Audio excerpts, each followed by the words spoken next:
Today's rains leaving one driver near the Bear and Kendall County line stranded. He found himself down a creek without a paddle. The high water swept him and his truck downstream. He had to figure out a way to save himself. Garrett Berger has that story on how he escaped. James Overpeck was coming into town to get his wife some lunch when he hit this crossing. Well, let's just say she didn't get that lunch. My thoughts is the truck's probably done for. I need to not get trapped in this vehicle, and I need to get out. James Overpeck had figured the water was fine. After all, he had just been through it. I just drove through it, 30, 45 minutes ago. I'll be all right. And that wasn't the case. The high water swept his truck downstream. Knowing he had to get out, he rolled down his window and found a way. That tree is what saved my life. With his phone in his mouth, Overpeck said he climbed onto this tree. Where it V's off right here, the second branch is where I put my foot. He called 911, though directions were a little difficult. I'm in a tree in the middle of a river. Good luck, For what he thinks was about 30 to 45 minutes, Overpeck clung to the tree as other debris slammed into it. Finally, Bear County fire alarm crews arrived. 3 of them that entered the water right down here.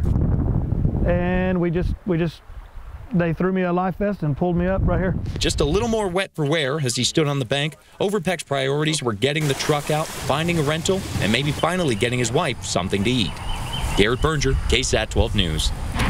This morning's heavy rains also causing some minor flooding inside the Salvation Army's emergency family shelter located downtown. Shelter staff forced to move several beds and personal items away from a wall when windows began actually just seeping through. The water seeped through those windows. Shelter officials say it appears the seals on those windows have failed. They need to be repaired.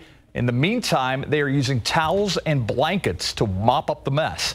Despite the soggy situation, the shelter remains open.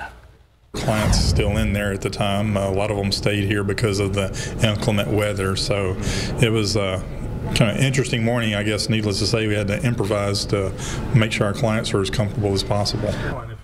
The shelter says they are always in need of towels and blankets. If you have some you'd like to donate, you can drop them off at the shelter located at 521 West Elmira Street. Storms also dumping heavy rain in Boerne. About a dozen roads, including Highway 46, closed because of the high water around town.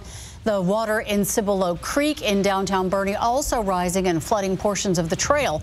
Some residents decided to stay home after noticing a nearby creek was rising quickly.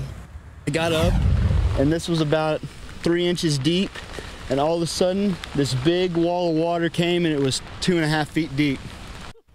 Now, there are still some road closures due to the high waters in Boerne. Here's at least 7 of them. Look at the red dots on this map. For a closer look, just head over to our website on KSAT.com and click on this story.